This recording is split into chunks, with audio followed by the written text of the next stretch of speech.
everyone, welcome back to my kitchen. In case this is the first time you're stopping by, my name is Gina and I am a wife and mother from the Midwest, and I like to cook meals for my family and film the videos and post them here on YouTube. So today we are going to be making Sopa de Fideo, which is an authentic Mexican recipe. It is basically like pasta in tomato broth soup. I don't know. I don't even know how to describe it. And we are going to be making it today with like super simple list of pantry ingredients that probably most of you have on hand, which is great. I guess without further ado, let's jump on in. This is great for toddlers. I love to make this, for the girls, even though they don't eat it. But like in my brain, it's good for toddlers, and normal toddlers that eat things besides yogurt would eat it. So in any case, the first thing you're going to need is the fideo, which is this small pasta. And basically it is like 1 inch long spaghettis that have been like snapped in half. So if you don't have the fideo pasta, which these are like 69 cents in the grocery store, I'm sure that you could just use spaghetti and then break them up into like little pieces that are about that long. So that's an option. So we're going to need 1 package of fideo. We're going to need 5 or 6 Roma tomatoes. I'm doing 6 because some of them are kind of small, and this is like a majority of the flavoring for the broth. So I did want to make sure I have enough. You need 1 super small tiny onion, and I have it just peeled and cut in half. And then this is 1 large clove of garlic, also cut in half, and you'll see why I've cut both in half in a moment. And then lastly, to season it, we just need some black pepper, a little bit of thyme. This is my addition to the soup. I don't know whether or not it really is supposed to have it, but I put it because it makes it taste good. A little bit of cumin. I also decided to add that. And caldo de pollo en polvo, or nor suiza, or chicken bouillon, whatever you want to call it. So that's what we're going to be using for our salt agent and to flavor the water that we are going to add. And then to season the soup in the end, or to serve it, excuse me, you're going to be doing some chopped cilantro, some chopped onion, and then some fresh avocado. And you could serve it with tostadas with sour cream, or with nacho chips, or with tortillas, or with bread, like whatever you want. So this is a super simple, super cheap, easy meal that is good for the family. So I am not going to do a prep. As you can see, I've already chopped these 2 things. I'm just going to go ahead and hack these, each tomato into 4 pieces, and get some stuff in the blender, and I'll be back. Alrighty, so the first things first that we're going to do, and I know you're looking like, girl, how'd you get your pot so clean? And I used the barkeeper's friend. I'm sorry, that was like totally a tangent. I'm such a weirdo. Of course, if you've watched any of my videos, you know that I forgot. I always forget to add the oil to the ingredients list. So you are definitely going to need some type of an oil with a high smoke point, because we are going to be putting the flame on medium high.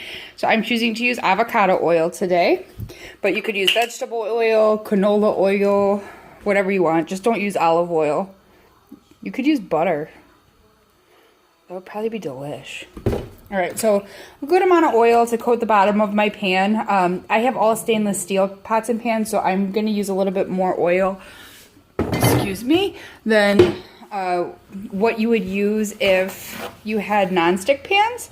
So we're going to let that get nice and hot, and then we're going to be using that to toast our pasta. So almost like you would do for like a rice pilaf or a vermicelli, you're going to go ahead, maybe that's what these are. These are vermicelli maybe. Anyways, we're going to toast these until they're nice and brown in color, and it's going to give a really nice nutty flavor to our pasta.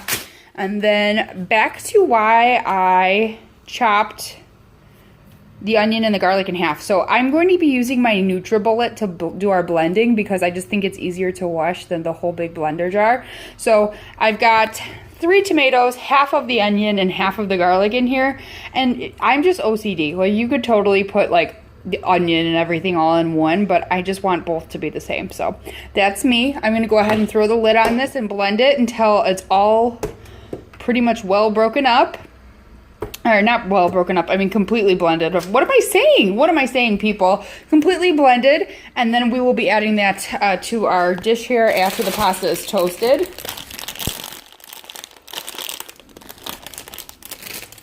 Sorry, I'm ripping things open with my teeth. Cooking with one hand is really hard, guys.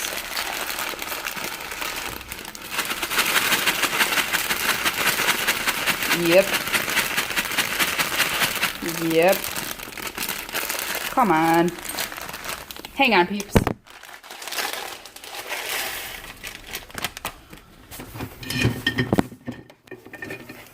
All right. Sorry about that. Super unprofessional. We're going to go ahead and make sure all of our pasta is coated with oil. And the trick with this, honestly, to a good fideo or like a good rice or anything where you're toasting the stuff first, is to really just kind of be there and be vigilant and keep stirring, because the bottom layer is going to keep browning and the rest of it won't. So that's how you'll end up with like some that are burned and some that are looking good. So just kind of stay here. This should take about 2 to 3 minutes. So while this is happening, I'm going to go ahead and get this blended and I will be back with you guys. Okay, so hopefully you can tell from when I left the camera last time that this is a different color. So, I mean, it's brown. Hopefully you guys can tell. So this is kind of what we're looking for. I'm just going to carefully keep stirring. This can burn literally in seconds. And I put a little too much oil. I got a little whippy with the oil. So you don't need to have it floating like that. But it does lend to it toasting a little bit better. So, okay, here we go. This is done toasting. It's all nice and brown. Can you see?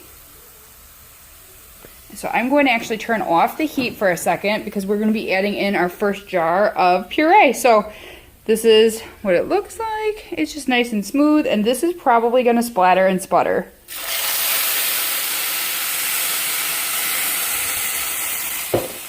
All right, so there's our first jar. Get everything stirred up. And then I'll turn the heat back on to medium. And then I need to blend one more jar. So this is probably the equivalent of 6 cups of water, I would say total. Yeah, probably about a cup per tomato is what I would say. So hold tight.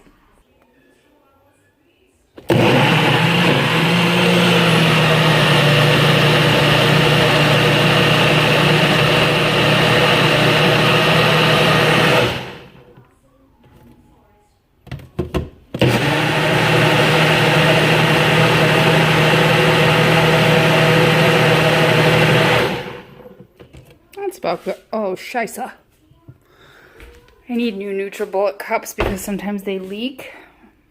And that's what that looks like. So let me go ahead and open it up. I have opened it up and I've added it to our pot. So essentially, I would say this is probably like 8 cups of liquid total. Probably about 2 cups of liquid comes from the tomatoes itself, and then the rest from the water. And then we're just waiting for this to return to a boil so we can simmer it. And it's going to turn from this pink color into like a more of a deeper red color. And then next thing we're going to do is add our dry seasonings. But I'm going to go ahead and hit pause and restart on a new clip because this camera is doing that weird jumping thing again. My camera has a pro setting. OMG. What do you guys think of this? Does it look different? I feel like it does. I feel like it's got white balance correction on it. Anyways, so we're going to go ahead and add our dry seasoning. So I'm going to start off with the Norsuisa, which is chicken bouillon, in case you don't watch my videos, which you totally should, because they're awesome. So I'm going to start off by adding a tablespoon, which is 3 teaspoons, in case you didn't know that. And I lost my tablespoon measure somehow, so I should probably get a new one. So we'll start off with that because it's always easy to add more salt in than it is to try to take it out, because you cannot remove salt no matter what they say. Plunk a potato in there and boil it. Like, your dish is going to be ruined if you do that, because by the time the salt is absorbed into the potato, everything else will be overcooked. So anyways, that's my 2 cents on that. Again, I've got this on medium heat. We're waiting for that to raise up to a boil. Set the Norsuisa to the side, and then we're going to do, I've never measured this before. I usually just do pinches. I'm one of those people. So I would say a half of a teaspoon is what we're going to go for, if I can do it with one hand, of thyme, and then cumin. We'll do a half teaspoon as well. It's a little bit more than a half of a teaspoon, but you guys aren't here. You won't know. That wasn't a full half teaspoon. There we go. Stir that up. This is literally it. Like, I'm going to add some black pepper to this, and then we're going to simmer it. So, as I said, like, the simplest, most humble, cheap dish, and my husband loves it.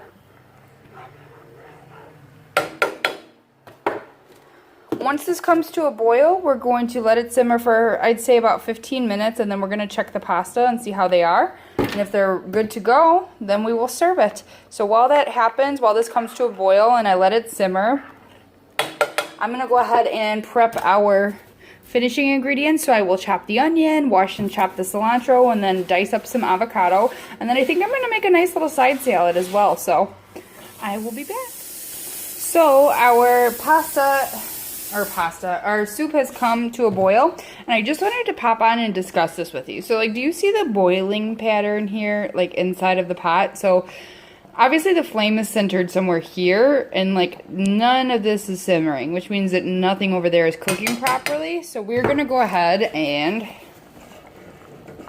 adjust the pot until it looks like it's boiling in the center.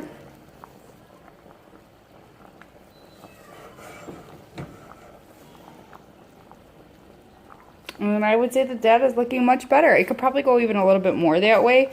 But since I'm trying to do this with one hand on a camera, I'm not trying to burn my feet. So this is a little aggressive, the boil. I'm going to turn it down a little bit.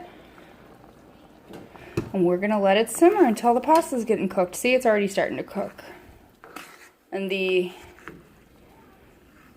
bubbles in the top are starting to subside from the tomato.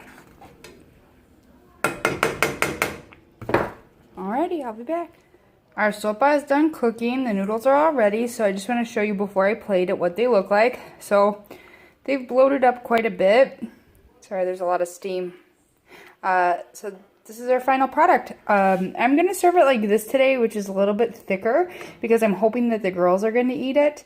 But sometimes we make it with more broth and like eat it more like a soup. So in any case, it's the same ratio. I just boiled mine and put a little bit less water this time. So like I said, this is probably like 6 cups of water. So you could add probably another 2 cups if you wanted it to have more caldo or be looser. But I've seen people who even eat it like pasta, who eat it like not soupy at all. So I guess it's just a personal preference. So let me go ahead and get it plated up, and I'll be back with the finished product. All right, folks, so this is our whole table. We've got a nice salad. This is just cucumber, tomato, onion, an orange, and some lettuce. Normally I put avocado on it, but since we're having avocado with our soup, I did not. For the dressing, I just made, this is just one of those Goya salad sazon packets with some lime juice, a little bit of vinegar, and some oil.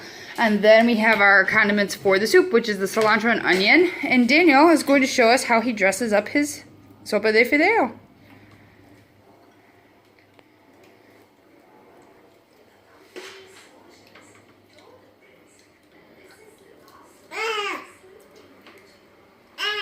Are you eating it? You like it? Oh my gosh, can you show me how you eat it? I can't believe it. Thank you, Fifi. Are you eating it too? Mm-hmm. It's so good, yeah. It's hot? I am so proud of you both. Wow. And then he adds some lime juice. And then I forgot to order chile serranos on the side, so he's not very happy about that. So he's got a jalapeno, but he'll live. Here's the taste test. Really good. Good. I'm glad you like it. Alright guys, I'm going to go ahead and get my stuff all taken care of and start eating dinner. Thank you so much for stopping by my kitchen. If you liked this video, we'd sincerely appreciate it if you could give it a thumbs up or subscribe to my channel. Thanks for stopping by and have a good night. Good night. Bye.